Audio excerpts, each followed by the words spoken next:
जाती है, कुछ हो जाता है, लेकिन ये सिलसिला रुक नहीं रहा। हमें को बहुत ठोस तरीके से इस पे अपना किरदार अदा, ये एक रवायती किरदार है कि सफ़ीर को हम बुला लें, वो हमारे को निकाल दें, लेकिन इससे मसला हल नहीं होगा। ये भी एक एहतजाज का बहरहाल तरीक़ा है, इसमें भी गौर करने में कोई हर्ज नहीं है। पहली बात तो ये है कि इसमें हुकूमत वक्त जो है उसका किरदार सबसे ज़्यादा इसलिए होना चाहिए कि हम एक इस्लामी मुमलिकत में बसते हैं, और वो किरदार सिर्फ इस हद तक नहीं होना चाहिए, बयानों की हद तक। उसमें हमें गौर करना चाहिए कि इसका मुस्तकिल जो है इलाज क्या है इसका।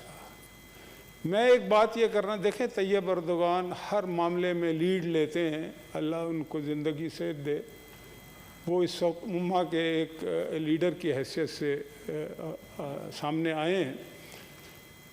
और इससे पहले भी बहुत सारे ममालिक में आपने देखा कि इस तरह के खाके वाक़े बने हैं और लोग उस पर रिएक्शन भी करते हैं। बल्कि एक आध हमारे मुल्क से एक नॉर्वे में जब वो हुआ था,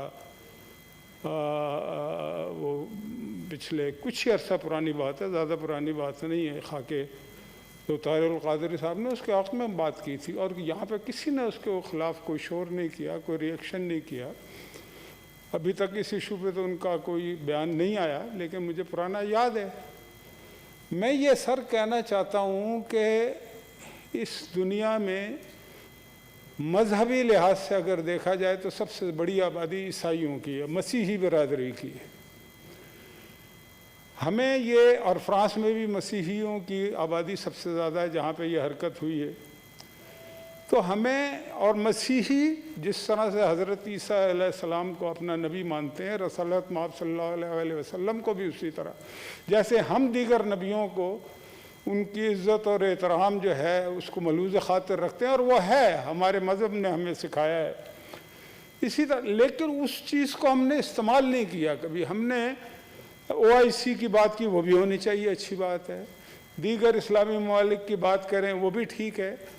लेकिन ये जो दीगर, मैं ये ज़ाती तौर पे समझता हूँ कि मसीही बिरादरी जो है उनसे अगर बात की जाए कि ये हर चौथे दिन इस तरह की जो हरकत होती है जिसमें एक पोलराइजेशन होती है, और दुनिया को पोलराइज करने का फ़ायदा तो आम गरीब लोगों का नुकसान ही है ना, दुनिया का नुकसान है, दुनिया के अमन का नुकसान है। तो इस अमन को बरकरार रखने के लिए सिर्फ इतना काफ़ी नहीं है कि मुसलमान उठें और एक रद्द अमल का मुजाहरा करें और उसके बाद ऐसा ऐसा ठंड पड़ जाती है को बाइकाट कर दिया। असल बुनियादी बात यह है कि ये जो इकोनॉमिकली बाइकाट जो है ना, इसके असरात मुरतब होते इसलिए हैं कि अगर फ्रांस की चीज़ों का हम मुकम्मल बाइकाट ना सिर्फ हम OIC करें, दीगर ममालिक करेंगे तो वहाँ के अवाम को तकलीफ़ पहुँचेगी। अभी वहाँ के अवाम को कोई तकलीफ़ नहीं पहुँची। एक तो ये इशू है बड़ा अहम। दूसरा मेरे नज़दीक ये है कि हमें मसीहियों के लीडरों से बात करनी चाहिए कि भाई ये आपकी भी जिम्मेदारी है। रिसालत मआब सल्लल्लाहु अलैहि वसल्लम की इज़्ज़त और हुर्मत जो है जितनी हमें अजीज़ है उतनी ही आपको भी होनी चाहिए, और है, हम समझते हैं। तो अगर है तो फिर अपना किरदार भी अदा करें ना, और किरदार अगर कहीं पे वो नहीं अदा कर रहे तो हमारा असल किरदार ये होना चाहिए कि हम उन्हें उस किरदार को अदा करने पे मजबूर करें। ठीक, ये मेरी राय है। बाकी जो रवायती चीज़ें हैं वो भी होनी चाहिए, और ये इंतहाई काबिल मज़म्मत कदम है। हमारी हुकूमत को भी गैर रवायती तरीके अब इख्तियार करने पड़ेंगे आगे बढ़ के, क्योंकि ये किसी साहब ने बात की थी और दुरुस्त की थी कि हमारे माँ बाप से भी ज़्यादा अगर किसी की इज़्ज़त और हुर्मत है तो वो रिसालत सल्लल्लाहु अलैहि वसल्लम की है।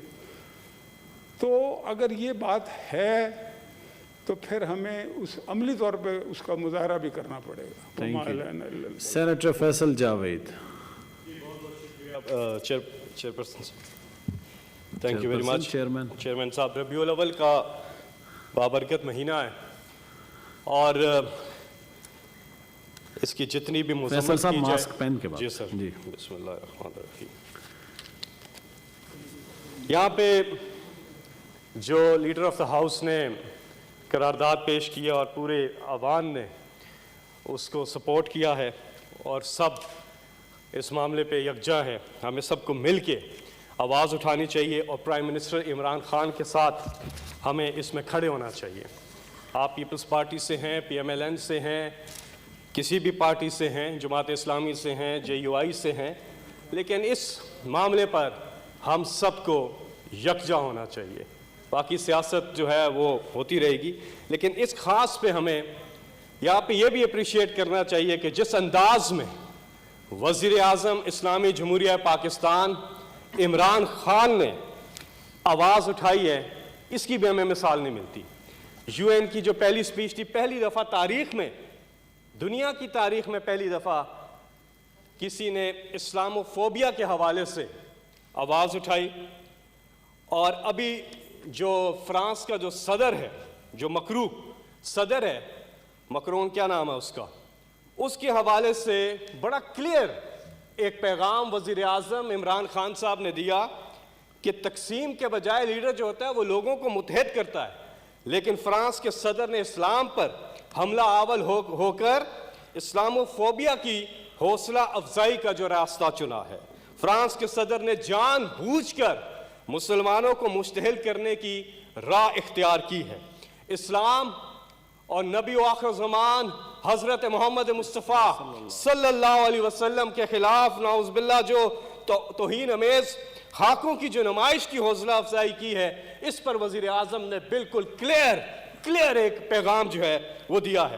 اور ساتھ میں فیس بک کے جو اونر ہیں زکربرگ، ان کو بھی عمران خان صاحب نے، وزیر اعظم نے ایک خط تحریر کیا ہے جس پہ انہوں نے ڈیمانڈ کیا ہے کہ اسلاموفوبیا پر سوشل میڈیا پر مکمل پابندی لگائی جائے، اس کا کمپلیٹ جو ہے وہ بین کیا جائے۔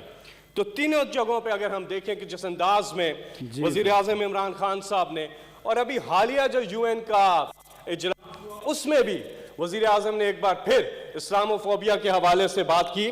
اور ہمیں اس وقت تمام پولیٹیکل پارٹیز کو یا تمام سینٹ کے اراکین کو وزیر اعظم کے ساتھ کھڑے ہونا ہے اور مل کے اس کو آواز کو بلند کرنا ہے، آگے لے کے جانا ہے، دنیا میں اپنا احتجاج بھی ریکارڈ کرانا ہے۔ اور بالکل یہاں صحیح بات ہوئی، ہم نے پریکٹیکل میجرز بھی لینے ہیں اس حوالے سے کہ آئندہ کسی کی جرت نہ ہو کہ اس قسم کی وہ حرکت کر سکے۔ بہت بہت شکریہ۔ سینیٹر حافظ عبد الکریم صاحب۔ شکریہ جناب چیئرمین۔ بسم اللہ الرحمن الرحیم، الحمدللہ والصلاة والسلام علی رسول اللہ۔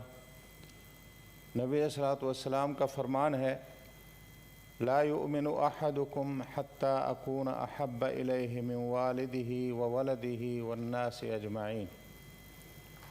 بخاری شریف کی روایت ہے، نبی صلی اللہ علیہ وسلم فرماتے ہیں کہ اس وقت تک تم میں سے کوئی شخص مومن نہیں ہو سکتا جب تک میں اس کے والد سے، اس کی اولاد سے اور سب لوگوں سے اس کے